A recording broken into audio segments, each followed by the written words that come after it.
አስደናቂ ነገር ሊሆን ነው ደሞ ሌላ ታምር ሊሆን ነው የእግዚአብሔር አምላካችን ስም የተባረከ ይሁን ክብር ለጌታ ይሁን ሲውላችን አንድ ጊዜ እንቆማለን ጌታ ይባረክ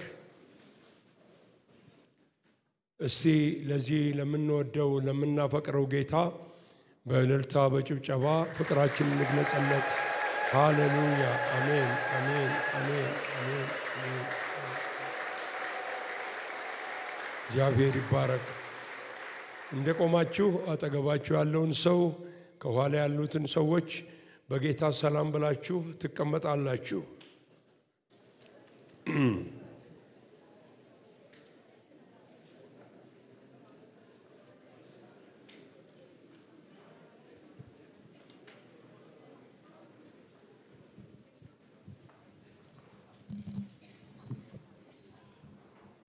ባለፈው ማክሰኞ የቀረበውን መልእክት የተሳካ እንዲሆን ጌታ አገልግሎቱን እንዲባርክ እኔንም እንዲረዳኝ ለጸለያችሁ ወንድሞች እህቶች ሁሉ እግዚአብሔር ይባርካችሁ አንዳንዶቻችሁም በጾም በጸሎት በመሆን በእግዚአብሔር ፊት በመቅረብ በማገዛችሁ የእግዚአብሔር ትንቢታዊ መልእክት ሊስተላለፍ ችሏል ውጊያ ነበረው ቀላል አልነበረም ነገር ግን ሁሉ ጊዜ በውጊያው አሸናፊ ጌታ ኢየሱስ ነው እግዚአብሔር ይባረክ አሸንፏል ጌታ ድል አድርጓል ጌታ ክብር ይገባዋል ጌታ ሃሌሉያ ያው ያነበራችሁም በስፍራው በሚዲያ ከተለያዩ ስፍራዎች እንደተላለፈው ስለ ጉብኝት ነው የመጀመሪያው ክፍል ነው የተማርነው ወይንም ደግሞ መልእክቱ የቀረበው ሁለተኛው ክፍል ደግሞ ይቀርባል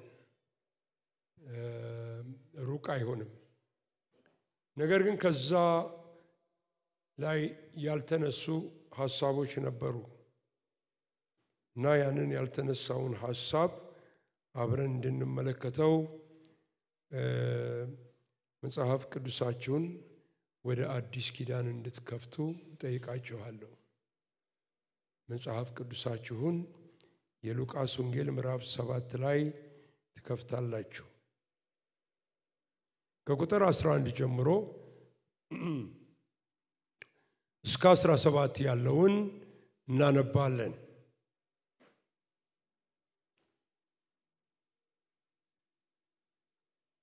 ከዛ በኋላ እንጸልያለን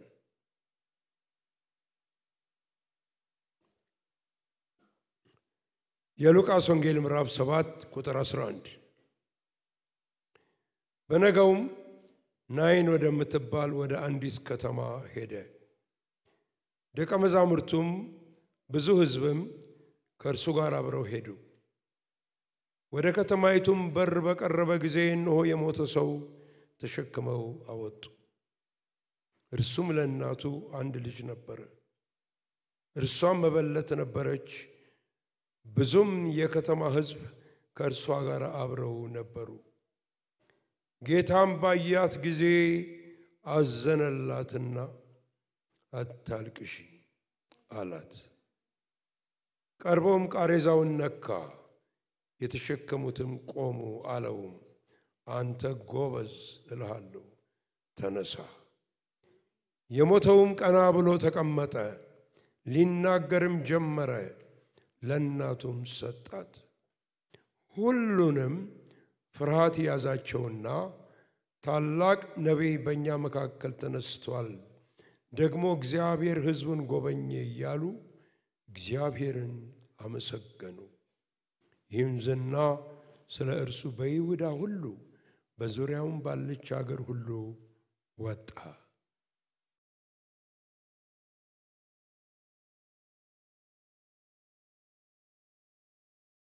እንግዲህ የዘፍጥረትን መጽሐፍ በምንመለከትበት ጊዜ እግዚአብሔር አምላካችን አዳምን ከፈጠረው በኋላ በኤደን ገነት ውስጥ አኖረው ይላል። አኖረው ያኖረው እዚህ ተቀመጥ ያለው እግዚአብሔር ነው። እግዚአብሔር ባስቀመጠ ስፍራ መቀመጥ ታላቅ ነገር ነው። ከዛም በተረፈ ደግሞ እግዚአብሔር አምላካችን አዳምና ሔዋንን ሊጎበኛቸው በየጊዜው ወደ ኤደን ገነት ይመጣ ነበር። ይጎበኛቸው ነበር፣ ያያቸው ነበር። በተለያዩ ምክንያቶች እየጎበኘ እግዚአብሔር ከነርሱ ጋር ነበር። ነገር ግን ወደ አዲስ ኪዳን ስንመጣ የእግዚአብሔርና የሰው ግንኙነት ለየት አለ። ለየት ያለውም እግዚአብሔር በሰዎች መካከል ተገኘ። በጣም ደስ የሚለው የዮሐንስ ወንጌልን ስንከፍት ምዕራፍ 1 ቁጥር 14 እንደሚናገረው ቃል ሥጋ ሆነ ጸጋና እውነትንም ተሞልቶ በእኛ ዘንድ አደረ ኖረ፣ ከኛ ጋር አብሮ ሆነ። እግዚአብሔር ይመስገን። ከዛም በኋላ እግዚአብሔር በእያንዳንዱን ሰው ቤተ መቅደስ አድርጎ በመንፈስ ቅዱስ አማካኝነት በዛ ውስጥ መኖሩ በዮሐንስ ወንጌል እንደተናገረው እኔና አብ እንመጣለን መኖሪያችንንም በዛ እናደርጋለን፣ እንኖራለን፣ አብረንም እንሆናለን ብሎ የእግዚአብሔር ቃል ወገኖች ሆይ ይናገራል። እና ጌታ ኢየሱስ በዚህ ምድር ሲመላለስ ብዙ ጊዜ ለደቀ መዛሙርቱ አይዟችሁ እኔ ከናንተ ጋር ነኝ ይላቸዋል። አብሬያችሁ ነው ያለሁት። ሲሄድም የሰጠን ታላቁ ተስፋ እስከ ዓለም ፍጻሜ ድረስ እኔ ከናንተ ጋር ነኝ። አሜን። እኔ ከናንተ ጋር ነኝ። እግዚአብሔር ይመስገን። ይሄ እንግዲህ ለእያንዳንዳችን የተሰጠ ነው። የጌታችን ኢየሱስ ክርስቶስ ብዙ ስሞች አሉት። አማኑኤል እግዚአብሔር ከኛ ጋራ ነው፣ ከኛ ጋራ ሆነ። ይሄ ወገኖች ሆይ አስደናቂ ነገር ነው። እግዚአብሔር ከኛ ጋራ ነው። እግዚአብሔር ከሕዝቡ ጋር ነው። እግዚአብሔር በቤተ ክርስቲያን ውስጥ ነው። የዮሐንስ ራእይ ምዕራፍ 1ን በምንመለከትበት ጊዜ ባለራእዩ ዮሐንስ አይኖቹ በተገለጠ ጊዜ ያየው በሰባቱ የወርቅ መቅረዞች መካከል የሚመላለሰውን አየሁት ይላል። በቀኝ እጆቹም ደግሞ ሰባቱን ከዋክብት ይዞ ነበረ። ሰባቱን ከዋክብት ይዞ ነበረ። ከዛ በኋላ ነው መልእክቱን የሚናገረው። ስለምመላለስ በመካከላችሁ መልእክት አለኝ። ለምን ልብንና ኩላሊትን እመረምራለሁ ብሎ አልፋና ኦሜጋ ነኝ፣ ሞቼ ነበርኩ አሁን ግን ሕያው ነኝ ብሎ በእያንዳንዱ ቤተ ክርስቲያን ውስጥ ያለችውን ነገር ውስጡን የተሰወረውን የተደበቀውን ይናገር ነበር። መልካሙን ስራም ይናገር ነበር፣ ውድቀቱንም ይናገር ነበር፣ የንስሐ ጥሪም ያደርግ ነበር። ዛሬም በቤተ ክርስቲያን መካከል ይመላለሳል። ሕያው ነው፣ ሕያው ነው። በቤተ ክርስቲያን መካከል ይመላለሳል። በጣም ግን የሚገርመው ሰባቱን ከዋክብት በእጁ ውስጥ ነው የያዛቸው። ሰባቱ ከዋክብት ምንድናቸው ብሎ ሲነግረው ለዮሐንስ እነዚህ የሰባቱ አብያተ ክርስቲያናት መላእክት ናቸው። ዛሬ በሚገባን መልእክተኞች ናቸው፣ ፓስተሮች ናቸው፣ አገልጋዮች ናቸው ብሎ ይላል። አገልጋዮቹን በእጁ መዳፍ ውስጥ የሚይዝ ጌታ የተባረከ ይሁን። በእጁ መዳፍ ውስጥ ነው ያለነው። ስለዚህ ጌታ ከኛ ጋር ነው። ቅድም እንደነገርኳችሁ ያላየነውን ነገር ወይንም ያላነሳሁት የቀረውን ነገር እንግዲህ ደግሞ ለቤተሰብ የሚቀርብ ነገር አለ። በቤተሰብ ነንና ያም አንድ ጥያቄ እንጠይቃለን። ጌታ በምን ምክንያት ነው ህዝቡን የሚጎበኘው? በህዝቡ መካከል የሚገኘው ለምንድን ነው ብለን እንጠይቃለን። ይሄንን በምንጠይቅበት ጊዜ ብዙ መልሶች ማግኘት ይቻላል። እኔ ግን መልእክቴ አጭር ስለሆነ 4 ነገር ብቻ ነው መግለጽ የምፈልገው። 4 ነገሮችን ብቻ አነሳባችኋለሁ። አንደኛው ጌታ ወገኖቼ በህዝቡ መካከል የሚገኘው ተስፋውን ቃል ኪዳኑን የተናገረውን በምን ጊዜም በምን ወራትም ወደ ኋላ ምን ያህል ዓመትም ይሁን ምን ያህል ሴንቸሪ የሚያስቆጥር የተናገረውን ነገር ለማሟላት ነው። እግዚአብሔር ተስፋውን ያሟላል። ክብር ለስሙ ይሁንልን። እንደ ተስፋ ቃሉ ይገኛል። እንደ ቃሉ ይገኝልናል። ለእያንዳንዳችን ይገኛል። ለቤተ ክርስቲያንም ይገኛል። እስቲ ለዚህ ጌታ ክብር ስጡት። ሃሌሉያ።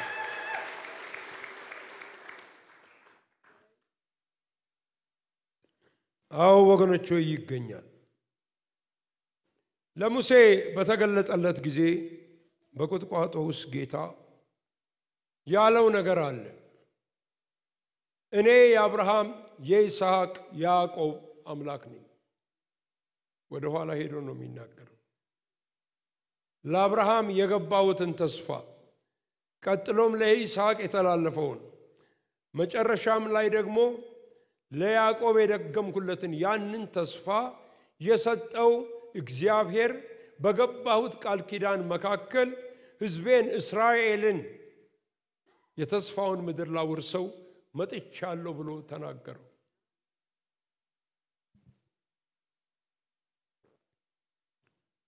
ከባድ ጥሪ ነው። እንደ ከበደው ሙሴ ተናግሯል።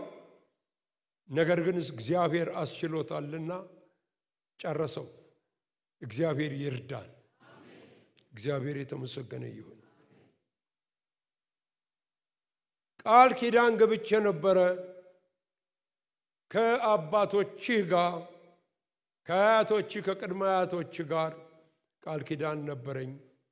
ያንን ለመፈጸም ለማከናወን ተገኝቻለሁ ብሎ እግዚአብሔር አለ።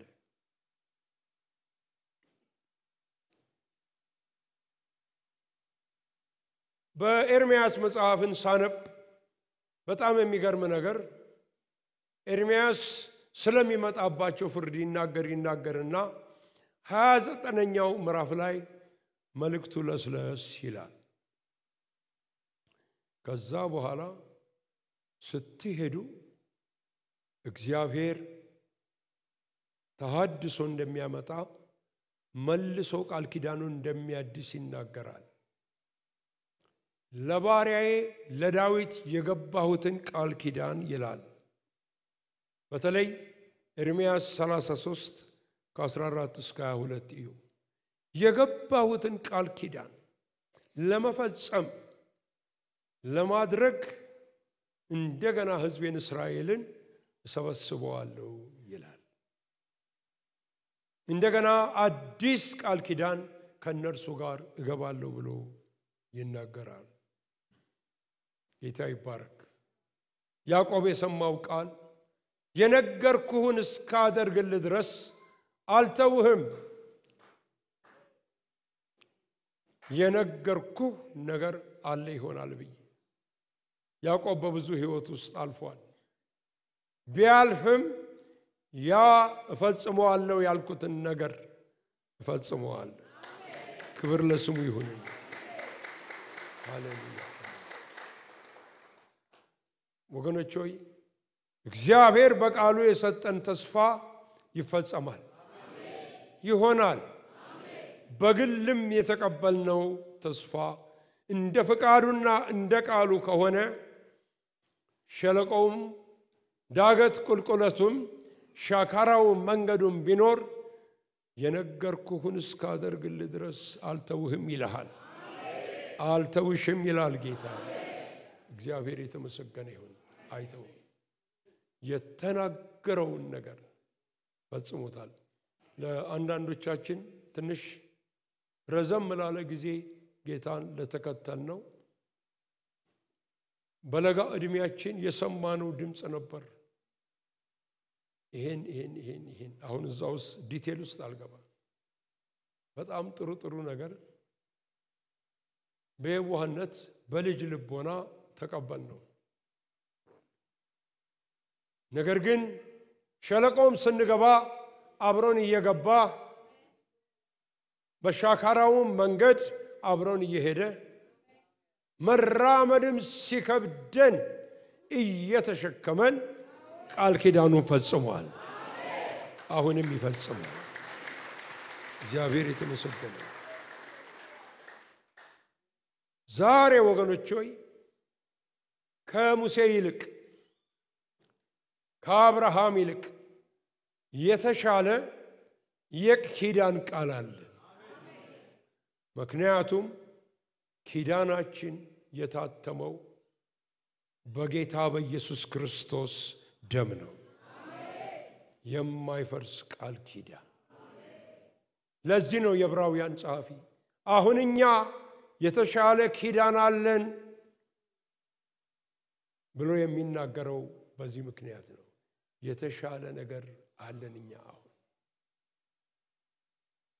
የተሻለ ነገር ተቀበለን። ለምን? ከጌታ ከኢየሱስ ክርስቶስ የተነሳ።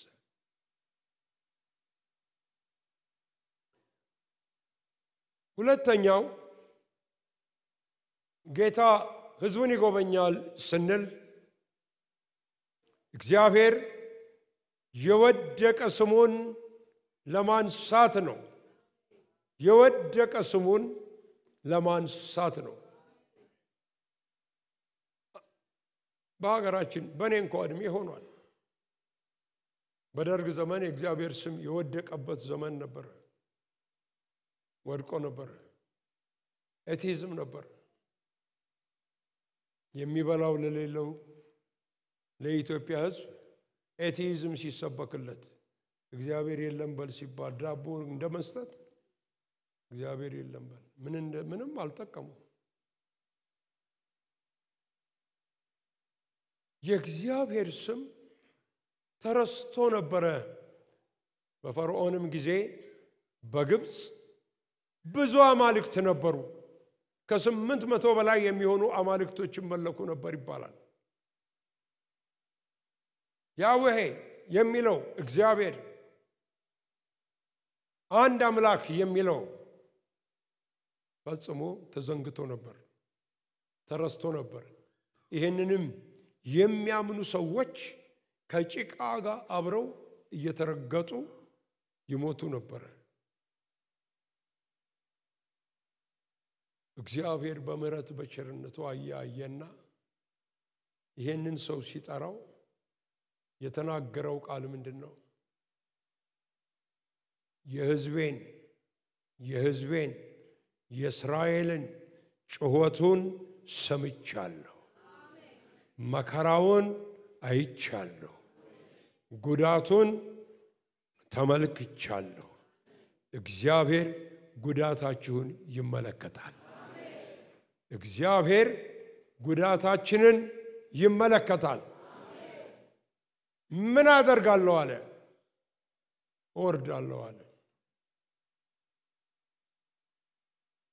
እገባለሁ ግብጽ አለ። ልክ ሰው እንደሚገባ እወርዳለሁ አለ። እዛ እገባለሁ አለ። እኔ ራሴ እገባለሁ።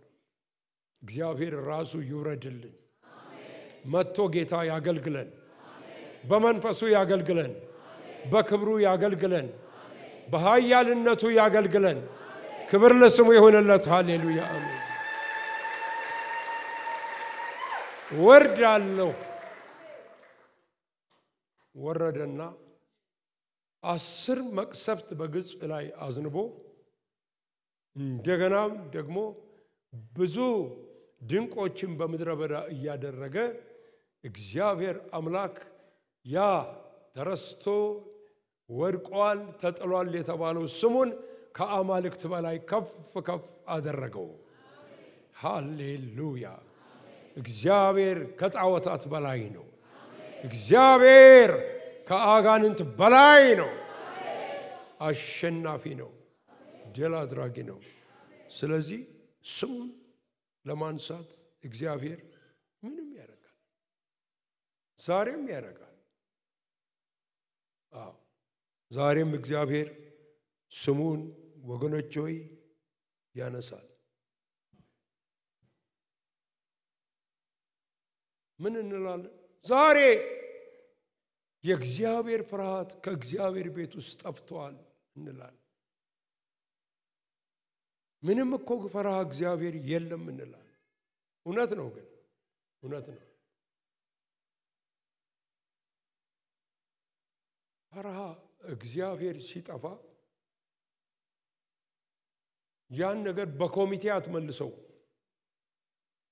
ያን ፈራህ እግዚአብሔር በማስተማርም አትመልሰውም የሰው ልብ ጠንካራ ነው ነገር ግን እግዚአብሔር ሲወርድና እግዚአብሔር ራሱን ሲገልጽ የእግዚአብሔር ስም ከፍ ከፍ ይላል ሃሌሉያ ሃሌሉያ በሮሜ ምዕራፍ 9 ቁጥር 17 ላይ ስለ ፈርዖን ሲናገር ኃይሌን ባንተ አሳይ ዘንድ ስሜም በምድር ይነገር ዘንድ ለዚህ አስነሳሁ ይላል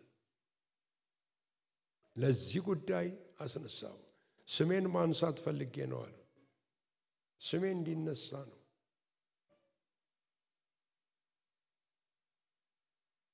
ስሜ እንዲነሳ ነው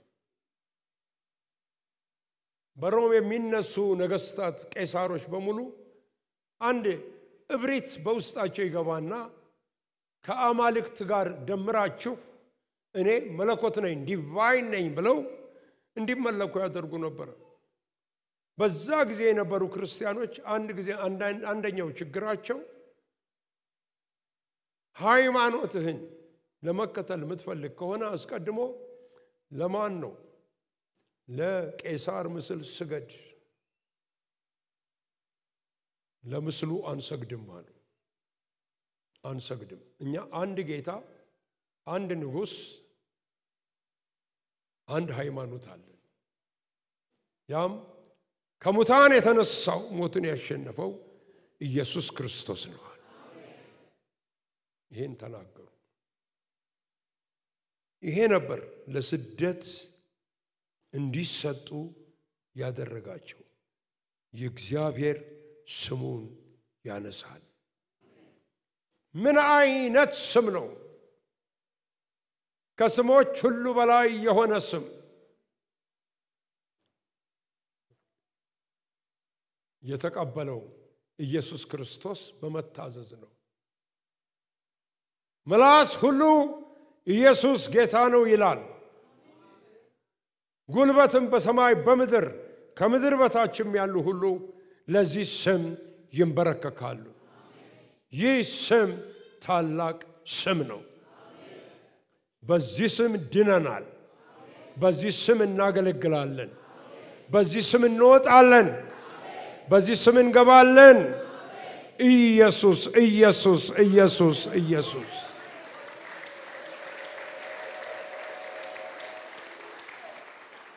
ሰዎች አይወዱትም ይሄን ስም አይወዱትም በቃ አይወዱትም እነርሱ አይደሉም ከነሱ ጀርባ የሚሰራው ክፉ አይወደው አንድ ሞደው ጥቅስ አለ ማነሳው ሳውል ጳውሎስ ለአገልግሎት በተጠራ ጊዜ መልእክተኛ እንዲሆን የተነገረው ሐናንያ ነው። ስለ ጳውሎስ ብዙ ነገር ነገረውና ይህ ሰው በአሕዛብ ፊት፣ በእስራኤል ልጆች ፊት፣ በነገሥታት ፊት ስሜን ይሸከም ዘንድ ለእኔ የተመረጠ ዕቃ ነው። ስሜን ምን ይል ዘንድ? ይሸከም ዘንድ። የጌታን ስም ተሸክመሃል እንዴ? የጌታን ስም ተሸክመሻል? የጌታን ስም ተሸክመን ነው የምንሄደው። ሃሌሉያ! የሚያድን ስም። ይህ ስም ድንቅ ስም ነው። ሃሌሉያ! ድንቅ ስም ነው።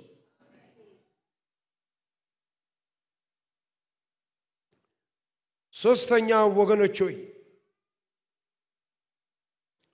ጌታ በሰዎች ላይ ታላቅ ውድቀት በሀገር ላይ ሲደርስ፣ በግለሰብ ደረጃ ሲደርስ፣ በቤተ ክርስቲያን ሲደርስ ጌታ ይጎበኛል ህዝቡን። ጌታ ህዝቡን ይጎበኛል። አሁን እኛ እንደ ኢትዮጵያ የፖለቲካ ጥያቄ አለን፣ የኢኮኖሚ ጥያቄ አለን። ተጣበናል፣ ተጨንቀናል። መፍትሄ ፍለጋ እዚህና እዚህ እንሮጣለን። መፍትሄ ግን የሚመጣው ከሰራዊት ጌታ ከእግዚአብሔር ዘንድ ነው። ደግሞ ይመጣል። ሃሌሉያ! ይመጣል። መፍትሄው ቅርብ ነው። እግዚአብሔር የተመሰገነ ይሁን። ስለዚህ ጌታ ምህረትን ያደርጋል፣ ምህረትን ያደርጋል። ኢዮኤል ምዕራፍ 2 ቁጥር 18 ላይ በሚናገርበት ጊዜ እግዚአብሔር ስለ ምድሩ ቀና፣ ለሕዝቡም ራራለት ይላል። ራራለት። ሩሩህ ጌታ፣ የሚራራ ጌታ፣ ክብር ለስሙ ይሁን። የሚራራ ጌታ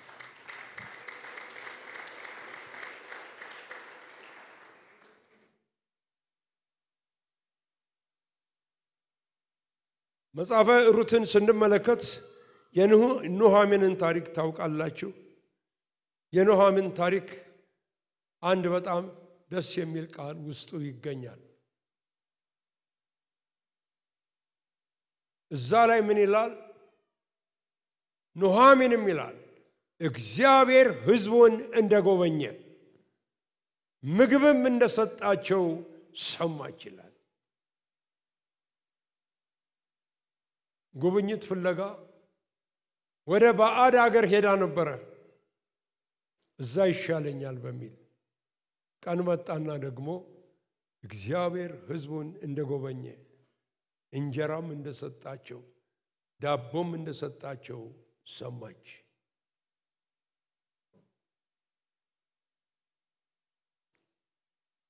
የኢትዮጵያም ነገር ይሰማል።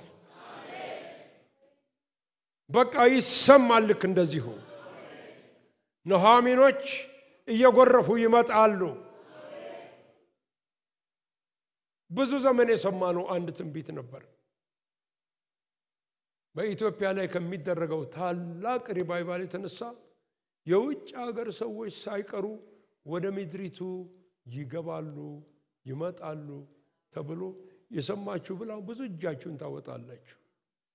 ብዙዎች እጃችሁን ታወጣላችሁ። እግዚአብሔር አይዋሽም፣ ያደርገዋል ጌታ። ሃሌሉያ! ለምን? እግዚአብሔር ይባረክ። ለሕዝቡ ይራራል፣ ይራራል። እግዚአብሔር ለሕዝቡ ራራላቸው፣ ራራላቸው። እግዚአብሔር ስለ ምድሩ ቀና፣ ለሕዝቡም ራራለት። የርኅራኄ አምላክ። ቅድም ያነበብኩላችሁ ክፍል ሉቃስ ምዕራፍ 7 ምክንያት አለኝ። ጌታችን ኢየሱስ ክርስቶስ ናይን ወደምትባል ከተማ ከደቀ መዛሙርቱና ከሚከተሉት ሕዝቦች ጋር ይሄዳል። የከተማው መግቢያ በር ያን ጊዜ እያንዳንዱ ከተማ በር አለው። በደረሰ ጊዜ ብዙ ሕዝብ ሬሳ ተሸክመው ለቀብር አንድ ጎበዝ ይለዋል አንድ ወጣት ሊቀብሩ ከከተማው ሊወጡ ሲሉ ሞትና ሕይወት ናይን በር ላይ ተገናኙ። ኢየሱስም እናቱን አያት። አንድ ልጅ ነበረ። ልጁ ለእናቱ መበለት ናት፣ ትዳር የለም። አንድ ልጅ ሞተባት። ጧሪዋም መጋቢዋም ድጋፋም ነው። ኃይለኛ ለቅሶ ስታለቅስ ኢየሱስም አያትና አዘነላት። አይዞሽ አታልቅሽ። ባዘንን ጊዜ ብዙ ሰዎች አይዞ አታልቅስ ብለውናል። አይዞ አታልቅስ አታልቅሽ። እዛ ድረስ ችሎታቸው ስለሆነ እዛ ድረስ አይዞ ብዙ አይዞ ብለውናል። ተጽናንተንም ይሆናል። ኢየሱስ ግን ከመጽናናት ያለፈ ነገር አደረገ።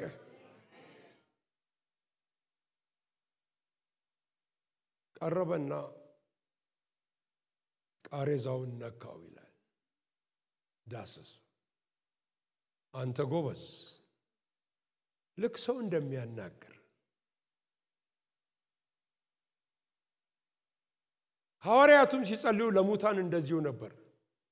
በውስጣቸው ያለው የእግዚአብሔር ስልጣን ምን እንደሆነ ያውቃሉና ኢየሱስም ደግሞ ያውቃል።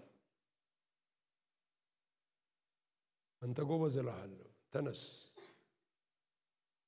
እግዚአብሔር ሲሰራ እኮ ትርምስምስ ነገር የለውም። ትርምስምስ ነገር የሚፈጠረው ድራማ መስራት ሲመጣ ነው። እግዚአብሔር ሲሰራ ቀላል ነው። መዳሰስ ቁጭ አለ። መናገርም ጀመረ። በዙሪያው በነበሩ ሰዎች ላይ ታላቅ ድንጋጤ ወደቀ።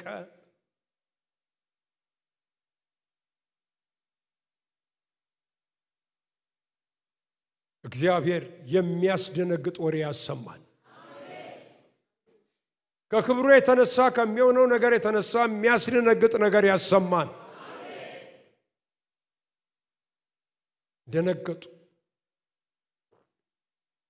ፈሩ። ቀደም እንዳልኩት እግዚአብሔር ሲሰራ ፈራህ እግዚአብሔር ይከተላል። ደነገጡ፣ ፈሩ፣ ድንጋጤ ሞላቸው።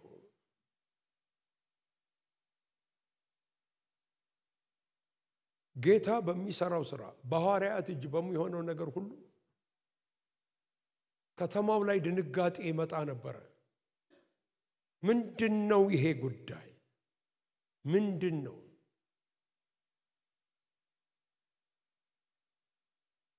አዎ ወገኖች፣ ዛሬ የፈርዖን አገልጋዮችም የተወሰነ ታምራት ስለሚያደርጉ ብዙም እንትን የለም።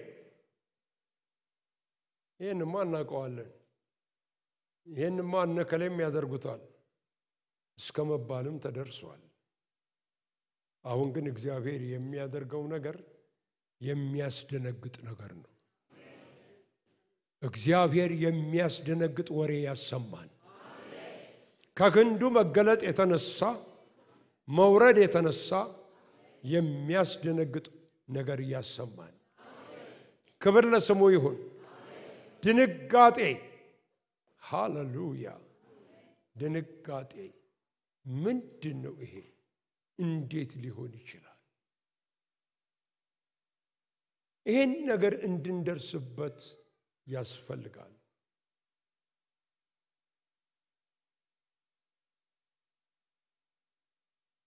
ብዙ ነገር ስለምነግራችሁ እዚህ የግል ልምምዴን የትኛውን እንደምደግመው የትኛው አዲስ እንደሆነ ይጣፋኛል።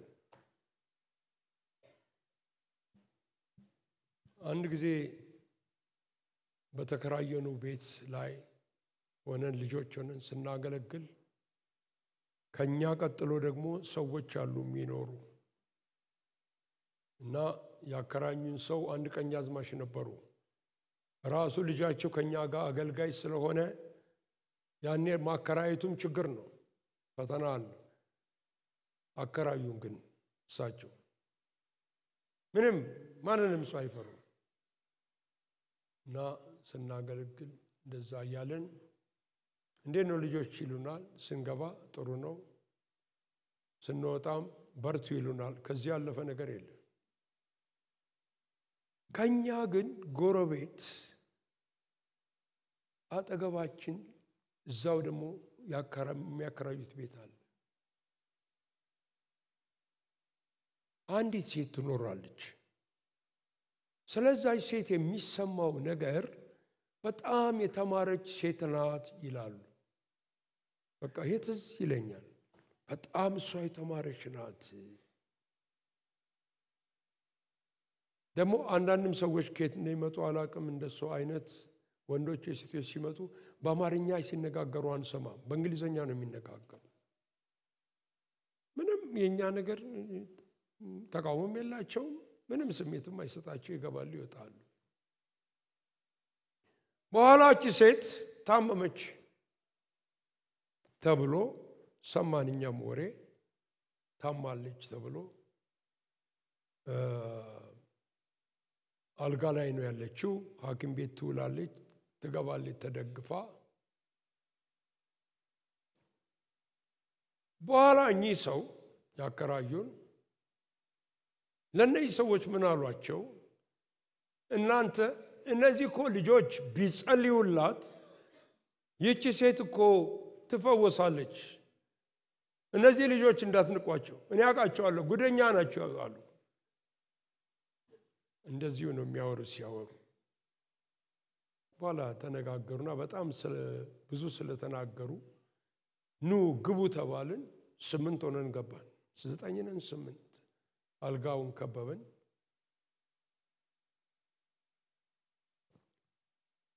ምንድን የሆነችው አልኩ።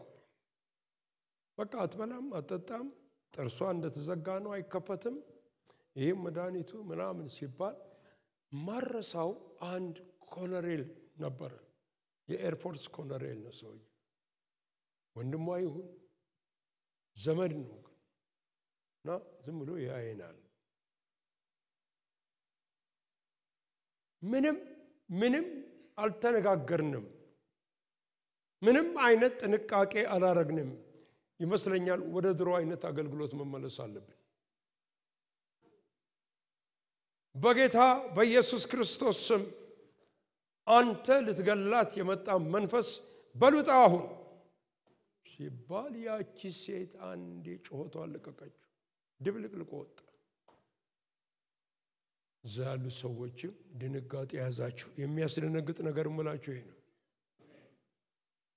ደነገጡ። እንዴ አጋንንት እኮ ዲግሪ ስለያዝካ ዞር አይልም። እሱ ምንም ይኖርህ ምንም እሱ ኢየሱስ ሲኖር ብቻ ነው የሚሸሸው። ክብር ለስሙ ይሁን።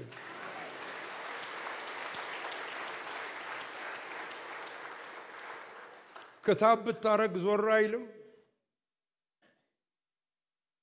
ጠበል ብታስቀምጥ ዞር አይልም። እውነቱ ይሄ ነው። እሱ ዞር የሚለው በኢየሱስ ክርስቶስ ደም ተረጭተህ በውስጥ ሲያድር ብቻ ነው። በኋላ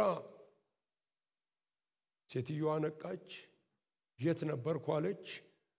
ውሃ ስጣት አሉ። ውሃ ጠጣች። ማውራት ሲጀምር ተደነቁ። በኋላ ይሄ ኮሎኔል ጠጋ አለና እንዴት ይሄ ሊሆን ይችላል አለ። አንድ ጥቅስ መጣብኝ። ልጅነትም አለ 19-20 ዓመቴ ነው። ያ እነ ጴጥሮስ የተናገሩት እኔ ያናል ሰውየውን ያስደነግጠዋል አላልኩ።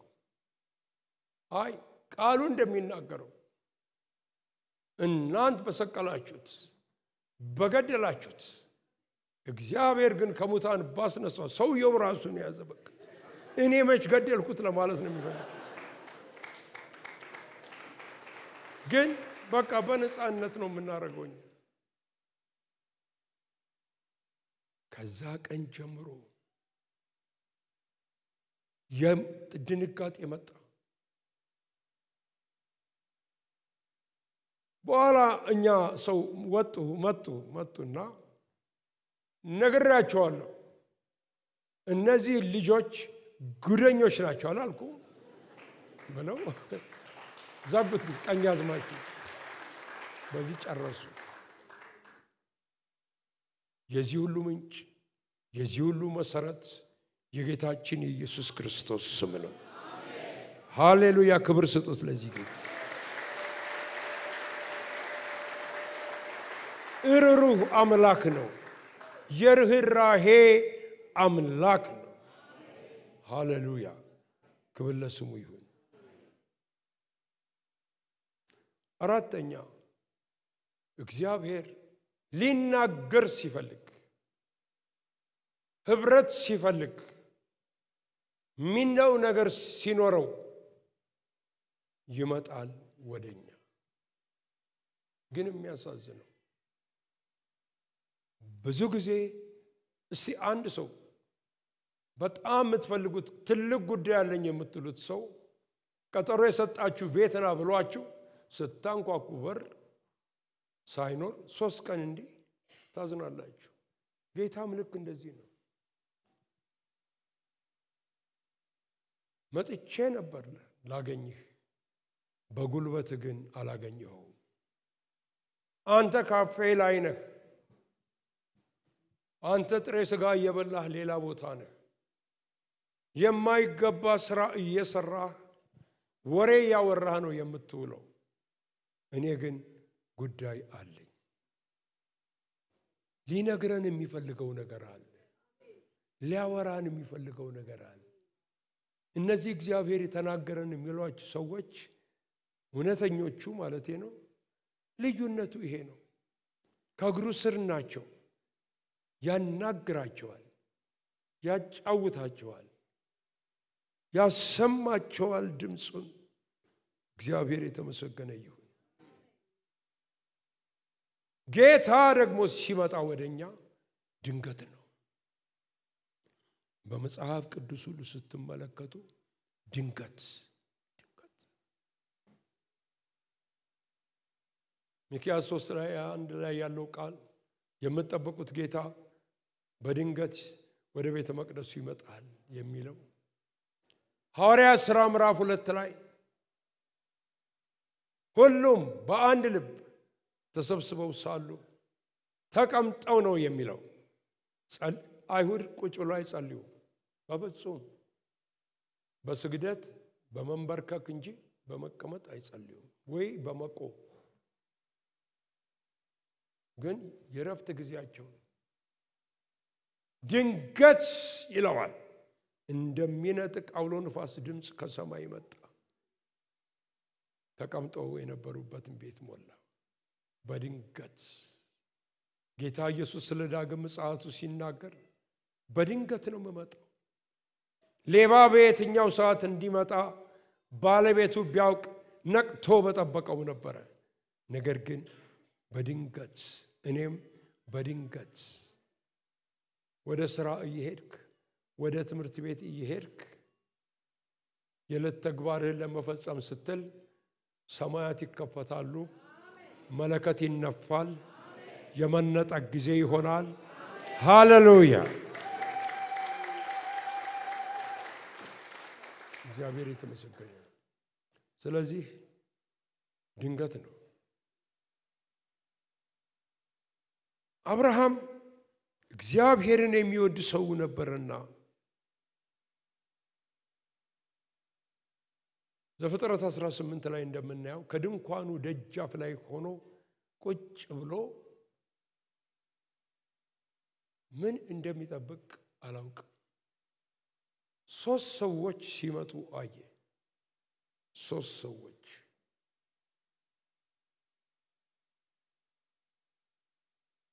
እነዚህ እንደማንኛውም ሰው አይደሉም ማለት ስለዚህ ምን አደረገ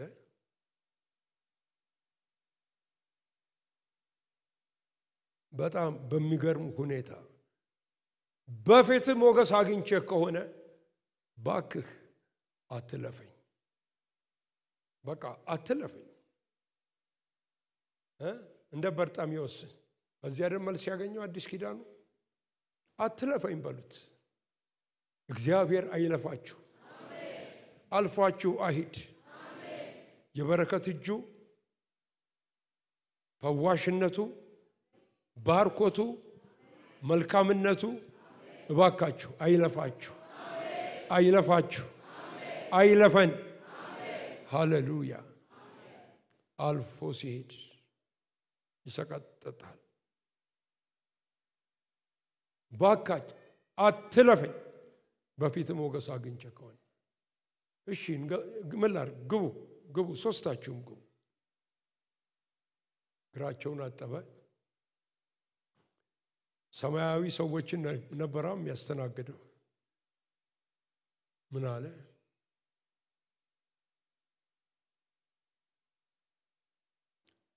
መልእክት አለን አሉት መንገደኞች አይደሉም ለካስ ባለ ጉዳይ ናቸው መልእክት አለ የዛሬ ዓመት በዚህ ጊዜ ሚስት ሳራ ትወልዳለች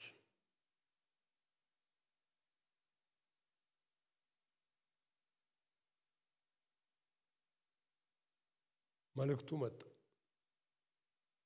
የመጡበት ጉዳይ እየተገለጸ መጣ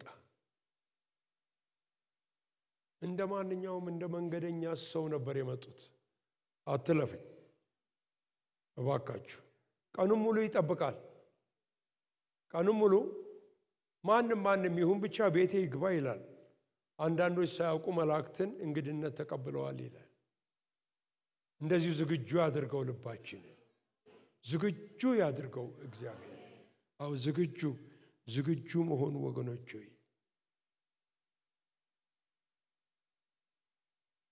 ይሄን ካደረግን እግዚአብሔር የሚናገረው ነገር አለ መጨረሻ ላይ ላሳጥርላችሁ በጣም የሚገርመኝ ይሄን ጥቅስ በዛ ሰሞን ስጸልይ ነው ለስብሰባው ጌታ ይሰጥ ነብዩ ዳንኤል ነው ዳንኤል በእግዚአብሔር ፊት የሚቆይ ሰው ነበር ጸሎት ይወዳል እንደው ጸሎት የመውደድ መንፈስ በኢየሱስ ስም ይግባባችሁ አሜን መንበርከክን የምትወዱ ሰዎች እግዚአብሔር ያድርጋችሁ አሜን በቃ ባገኘው እድል ሁሉ መጸለይ ነው ስራው እና አንድ ጊዜ ወሰደና ሊጸልይ ፈለገ ዳንኤል 9:23 ላይ ያለ ቃል የተወደድክ ሰው ሆይ ራስን ካዋረድክበት ጊዜ አንስቶ ከመጀመሪያው ቀን ከእግዚአብሔር ዘንድ ትእዛዝ ወጥቷል አለ ወጥቷል ስላንተ ጉዳይ ትእዛዝ ወጥቷል ይሄን ያዙልኝ ትእዛዝ ወጥቷል ለወንጌል ብርሃን ከእግዚአብሔር ዘንድ ትእዛዝ ወጥቷል ትእዛዝ ወጥቷል በቃ ስለ ወንጌል ብርሃን ብቻ አይደለም ስለ ኢትዮጵያ ከእግዚአብሔር ዘንድ ትእዛዝ ወጥቷል ወጥቷል ለማኑኝ ወገኖቼ ወጥቷል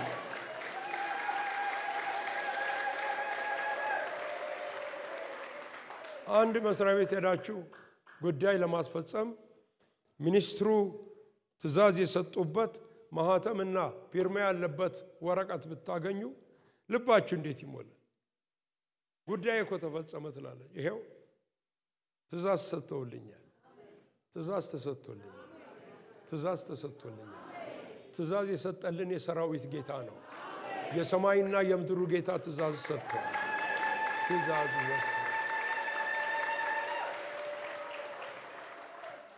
ወደ ዳንኤል ሂድና በቃ ተናገረው የሚል ትእዛዝ ለመላእኩ ገብርኤል ወጣለት አነጋግረው አጫውተው ግለጥለት ትእዛዙ ወጥቷል እመኑ መንገድ ላይ ነው በቃ አልቋል ማህተም ተደርጎበታል ትእዛዝ ወጥቷል እግዚአብሔር የተመሰገነ ይሁን ትፈወስ ዘንድ ትእዛዝ ወጥቷል ሃሌሉያ ክብሩን ታይ ዘንድ ትእዛዝ ወጥቷል ጓዳ ይድን ዘንድ ቤት ይባረክ ዘንድ ትእዛዝ ወጥቷል ልጆች ይቀቡ ዘንድ ትእዛዝ ወጥቷል ሃሌሉያ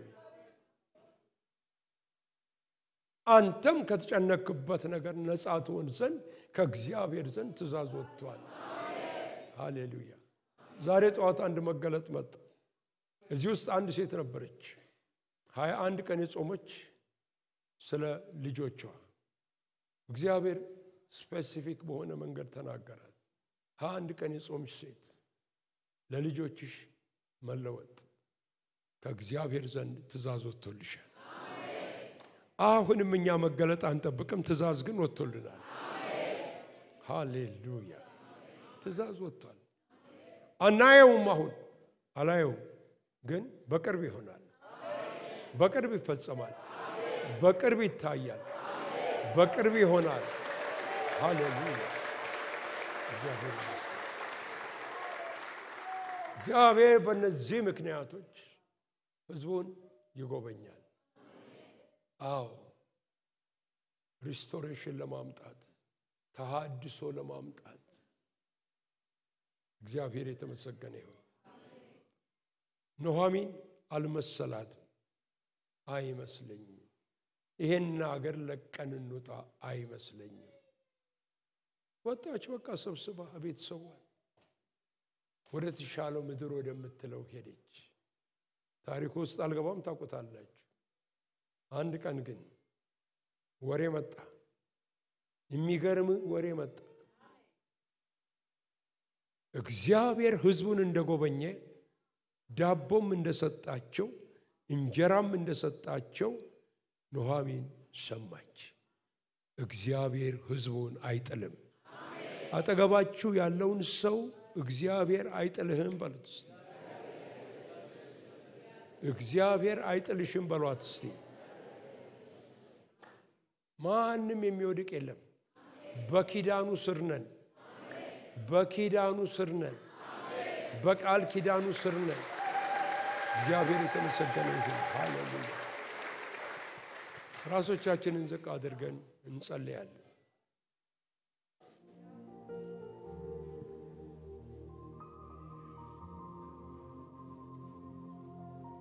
እለፍ በዚህ ህዝብ መካከል ጌታ ርኅሩህ አባት እለፍ በእኛ በደካሞች በጎስቋሎች እባክህ ሂድ እለፍ መንገዱን እንከፍትልሃለን እረፍ እንቅፋቱን እናነሳልሃለን እለፍ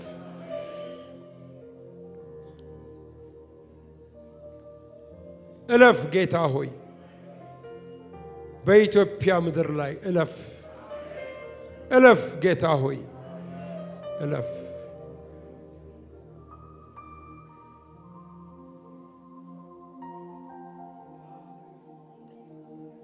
ምሕረት ታላቅ ነውና ቸርነት አይመረመርምና እግዚአብሔር ሆይን ባርካሃል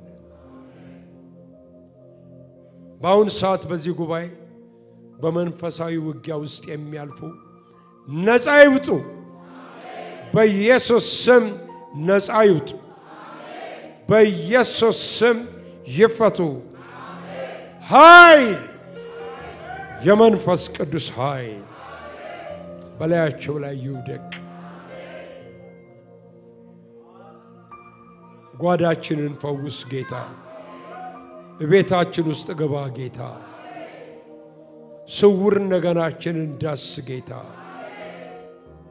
እንደምታቀን አንተ እንደምታቀን እንዲሁ አድርግልን ጌታ እግዚአብሔር ሆይ ይሄን ጉባኤ ባርከው የተባረከ ይሁን ከክፉ ጠብቃቸው ከጠላት አሽክላ አድናቸው ወጥመድ የተሰበረ ይሁን አምልጠው እንዲወጡ አድርጋቸው መንገዳቸው የቀና ይሁን ጓዳቸው የተባረከ ይሁን እንጀራቸው የተትረፈረፈ ይሁን እጃቸው ለድሆች የሚዘረጋ ይሁን ተቀብለው የሚሰጡ ተባርከው የሚባርኩ ይሁኑ እግዚአብሔር በነገር ሁሉ አንተ ባርካቸው ሃሌሉያ የተቀደሱ እጆቻችሁን ከልቦናችሁ ጋር አንሱ እግዚአብሔር ይባርካችሁ ይጠብቃችሁ እግዚአብሔር ፊቱን ያብራላችሁ ይራራላችሁ እግዚአብሔር ፊቱን በእናንተ ላይ ያንሳ ሰላምንም ይስጣችሁ በስመ አብ በስመ ወልድ በስመ መንፈስ ቅዱስ አንድ አምላክ አሜን ሕዝቡም ይላል ኢየሱስ ተባረኩ ተባረኩ አስደናቂ